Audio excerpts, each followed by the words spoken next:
Hey guys, what's up? What's up? We're about to get started for our Thursday night chat. Let me first say I'm very appreciative of you guys for our faithful ones who've been coming, in addition to the new people who have signed on and are coming and are joining in. So while everybody is getting charged up, let me just do a few, give you a few housekeeping again. I want to remind everyone that for right now, and I say it again, right now, you are getting these chats for free. That's right, free 99. You're getting them for absolutely free. Now that, of course, as you might know, we cannot continue to do that, but we're doing that as a time, just as a limited time offer. So please tell your friends that now is the time to get into our chats. And we'll be doing this for about 2 more weeks. You have a 2-week trial period in February, and then there will be just a small commitment in order for you to move forward. And I mean that, a small commitment, because but we want you to get on. Hey guys, what's up, Martha Kay? How are you in Atlanta? I want you to tell your friends that right now, free.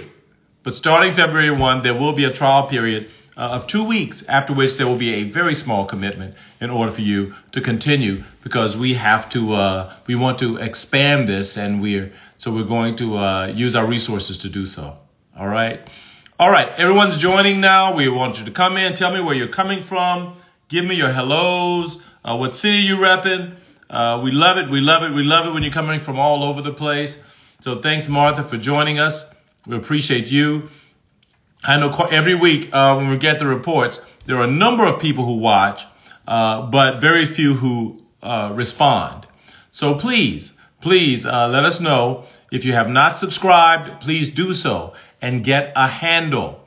As you subscribe, get a handle, okay? So we can refer to you. You're not just MAFP user. Hey, Nick D, up in my neck of the woods, Upper Marlboro. I love it. I love it. In PG County, I assume. All right. When you're in the house, I know where you are. All right. Okay. We want to jump right in this. Hey, Lynn Stewart. It's good to see you also on this beautiful, beautiful Wednesday evening.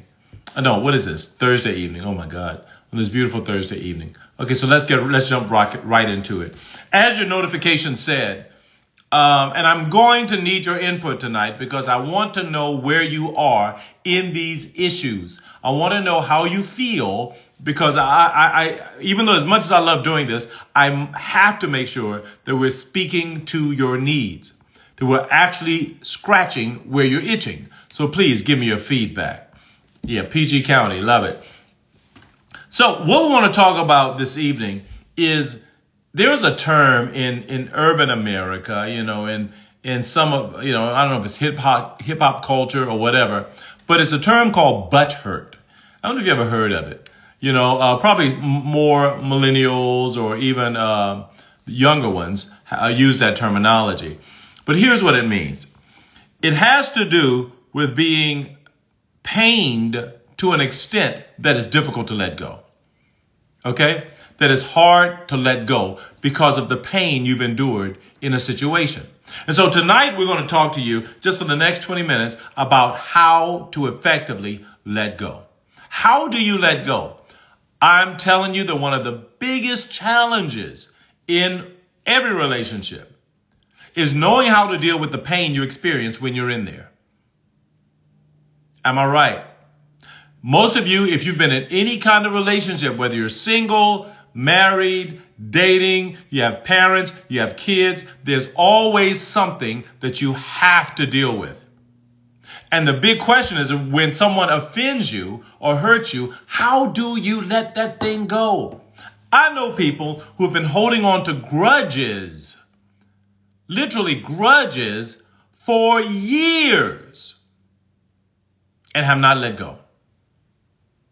Now, the person may have died and gone on about their business, but they still haven't let go. Let's talk about it. There are, I'm sure, some of you who are online who can think of issues in your life, issues in your past that you have not gotten over. or things you have not let go of. We're going to talk about a few reasons why people find it difficult to let go. Okay? Exactly. It's worse when you hold a grudge against your spouse. Absolutely, spouse. It's very difficult. The first reason, one reason that it's so tough to let go is that you feel that there is no closure or resolution. Okay?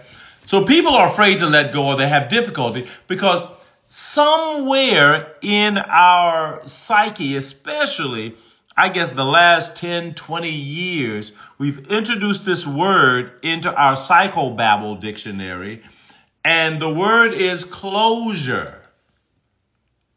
You got to have closure. Okay? Well, I'm going to call them one more time so I can have closure. We're going to meet for dinner so we can get closure. Yeah, things are not good. I know we're breaking up, but I need, you guessed it, closure. Okay, here's the problem with that. I think that quite often, well, I know that quite often, when a situation feels like it's left open-ended, it's difficult to move forward. And you feel as though you need this kind of closure, and it's naturally human to want closure. It's naturally human. Look at what closure is. Closure is just closing it up. I'll give you a definition. I'll read it for you. It's a psychological state where a person feels a sense of peace, understanding, and release regarding a significant life event, usually a painful, unresolved situation. This allows them to move forward without being emotionally stuck in the past. Essentially, it's the feeling of having completed a chapter and being able to let go. Okay? Now, quite often we feel like we can't move forward until we get closure. But let me share something with you, and I hope you get this. I really do. You don't need to talk to anybody to get closure. You honestly don't. Somewhere in our social media, the socio-psycho media situation that we are experiencing now, where everybody's an expert, we feel like you have to get closure. You got to get closure from someone. Let me share something with you. You don't need it. Because sometimes, especially if you're in dating relationships, we disguise wanting to maintain a connection with that person with closure. And sometimes it's like, yeah, you know what? I need closure. But what you really want is another opportunity to connect. You want another opportunity to either connect for hopes that something might happen, or you want to connect to give them a piece of your mind and let them know how you feel. Closure.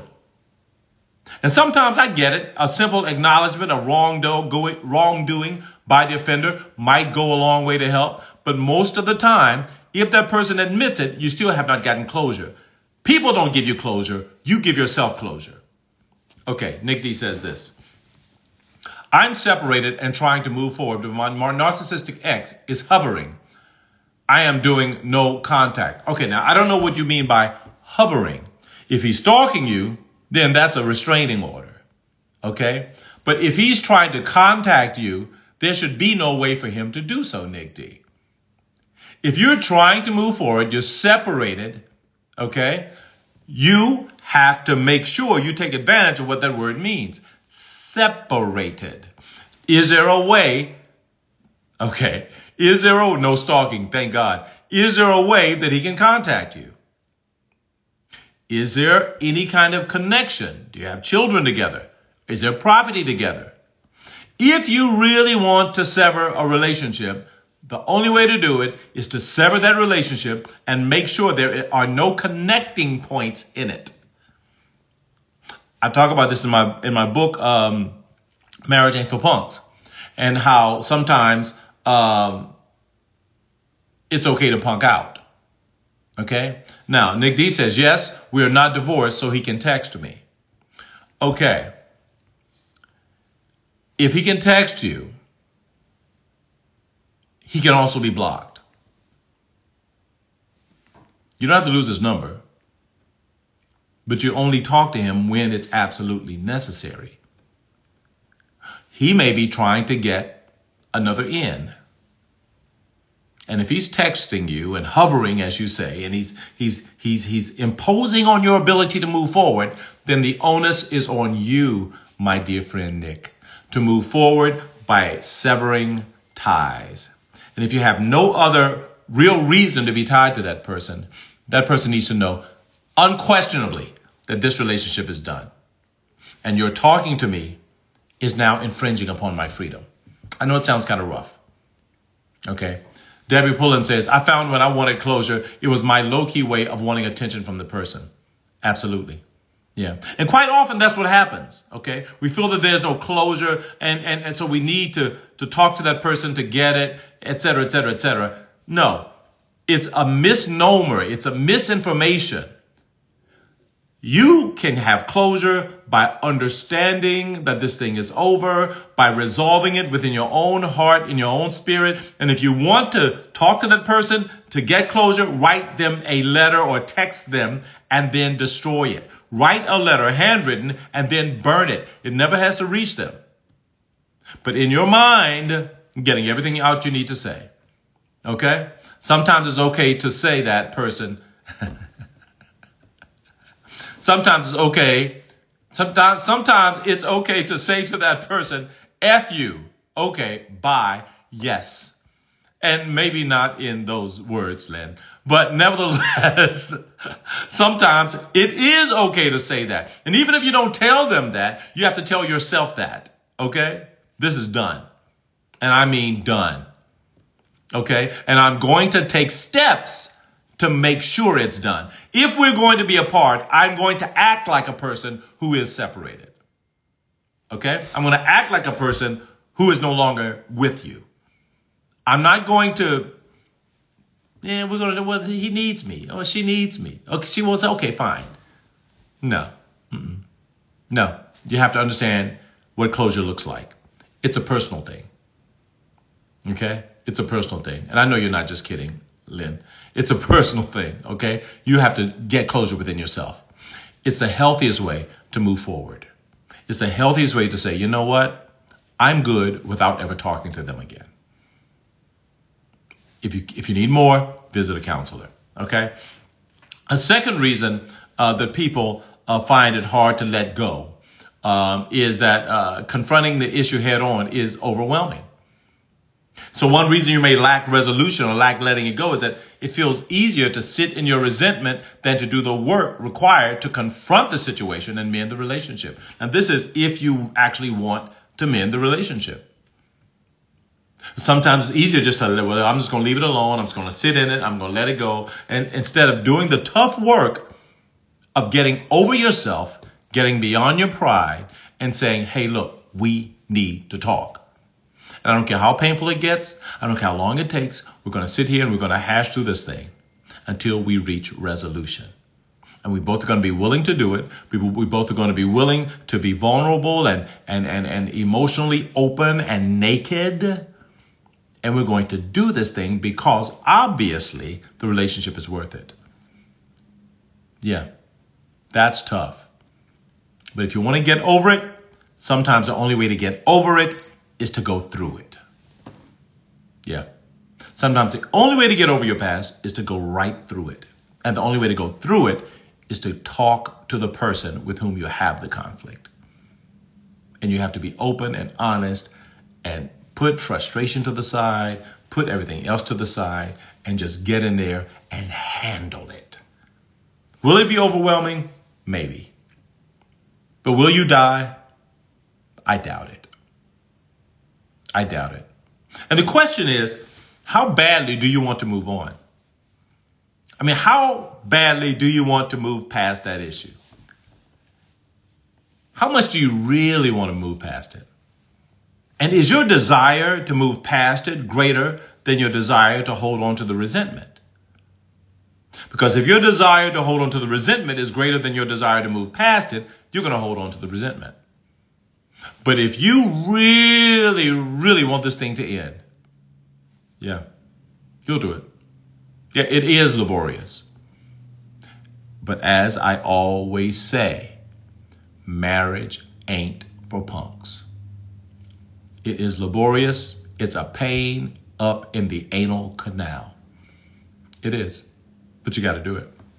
Okay. What if the person is stubborn, but you want to move on? Well, if you're in a relationship and if you're married to that person, you married a stubborn person, you know? So, and again, when it comes down to it, you want to consider counseling if you've reached a relationship impasse and it's tough to go beyond that. You want to consider counseling. You must consider it, okay? Because quite often there needs to be a third party, an objective party who can help referee your situation. They can help referee your situation. If you find that you've reached an impasse, you need a third party. Okay. And some of you out there who are just listening and not saying anything, get involved. Okay. So in the event that you don't want to continue the relationship, that's another thing. It's still important. It's still important for you to confront it. Okay. If you both need to, now, as you know, not for closure, but if you need to confront it, if you need to talk, if you need to work out some things, that's cool. But if you got to a point where you've separated and you feel that need for closure, first of all, do it within yourself. But I'm not saying that you shouldn't talk to the other person. If you want to do that, look, you're grown up, do what you want to do. But I'm telling you don't have to.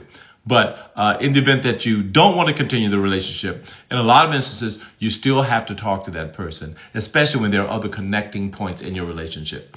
I'm reading a lot of books to help. Yes, Nick, that is so important. I am such a big proponent of getting continuing ed, getting other information, learning what's necessary for you to learn to get through. But I'm going to tell you something. The best way to get through your stuff is to act. You got to make the first move. You got to make the first move. Did he freeze for everyone? Oh, no, I don't. Oh, maybe. I don't know. Oh, if I'm frozen, I hope I'm back. Is anyone else out there experiencing a tech freeze? Please let me know. Okay, great.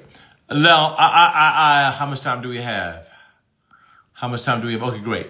Okay, here's one more I'm going to deal with. Great. Someone said you're here. Another reason that people have trouble letting go is this. Letting go makes you feel as though you've lost. Yeah. Your resentment might be caused by feeling like the other person needs to pay for what they did or be punished for what they did. And if you let go, if you give in, then you feel like you've lost. Letting go of resentment might feel like you're surrendering, but it's the most powerful and mature thing that you can do.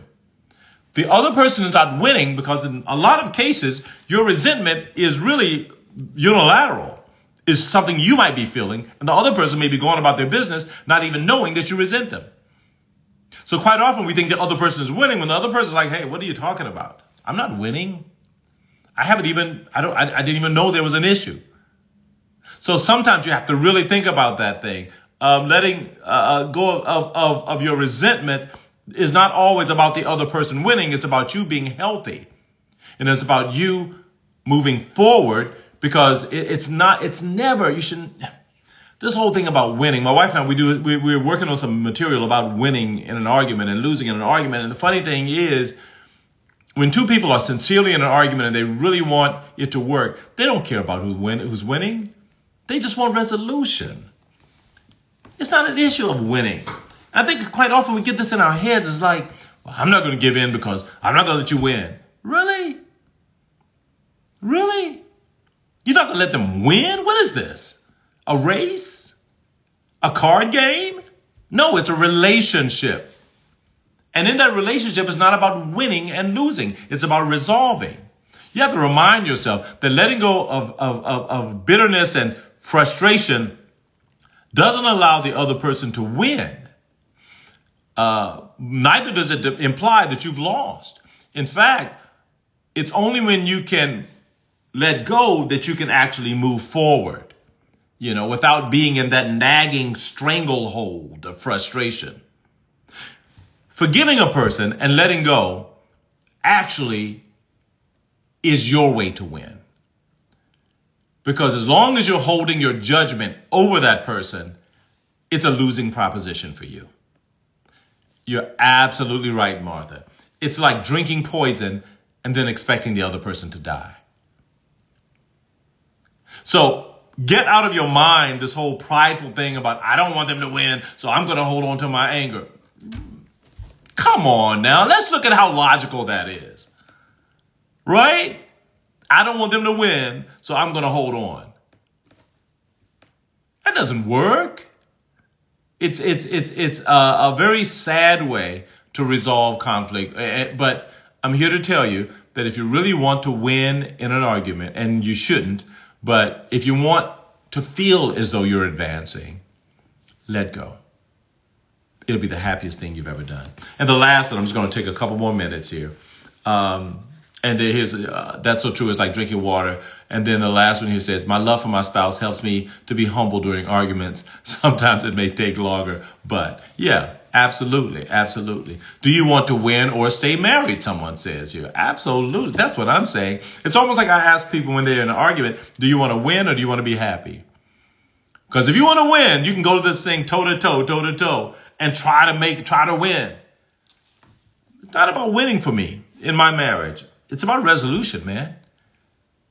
Now, sometimes it can look that way, and when we have these little tats about it, these little discussions about it, because sometimes it might look that way, but man, I don't care nothing about winning. I want us to get to the resolution so we can go on and have some kind of joy in our lives. Last one, and then we're done. Holding on to resentment provides power and control. Again, another misnomer, another misunderstanding. That holding on to your resentment gives you power and control. That gripping steadfastly onto resentment can provide some kind of false sense of power or control over the situation of the person, or the person, and it may feel that you're maintaining some kind of psychological advantage or maybe even protecting yourself from ever being hurt in the future if you just hold on to it. That's wrong. You have no power when you're holding resentment. You have no advantage when you're the one hurting. You have no power. You have no advantage. You have nothing up on the person when you're the one who's feeling the pain. So let's be very, very honest with ourselves here. There's no psychological advantage to holding on to resentment. Often the best way to grow and find resolve, and experience inner peace is to embrace this one word, vulnerability. You know what vulnerability means? Vulnerability means that I'm standing completely open, completely exposed, understanding that I have the possibility here of being completely hurt. But I also have the probability, if I'm with a spouse who really loves me, of being completely accepted. I hope you got that. I'm standing here naked, exposed. All my nerves are on end. I'm completely vulnerable. And there's a possibility of me being completely destroyed, completely hurt. But if I'm with someone who loves and respects me and honors and values and cherishes me, there's a greater probability of me being accepted, welcomed in, loved, and we can find some kind of resolution. But it takes that. Okay? All right, we're done. Listen, I'm going to say again, for you guys who are just coming in, forgive my red eye. I'm experiencing a cluster headache. If anybody has a remedy, let me know what it is. But for this month, starting in February, for two weeks, these will continue to be free. But I want you to know it'll be a trial for these 2 weeks, after which we will be asking for a very small commitment in order to continue. Tell your friends about it. Look, our app is about to undergo another major change. We're about to undergo another major overhaul. And it's going to look different in a couple weeks. It's going to look more exciting, more dynamic. And we have some other things that we're about to do, especially on the single side, that's going to be mind-blowing. It's something that no other app that we know of has. Okay, so we're venturing into a whole new world, a whole new field, and I so appreciate you guys being on the journey with us. Okay, so stay with us. This app is going to be a game changer. All right, God bless you guys. Tell your friends. Let me get some men in here. For those of you all who are not subscribing or not creating a handle, I see a lot of ... Please get a handle, doggone it, so we know who you are. All right, God bless. We'll see you next time.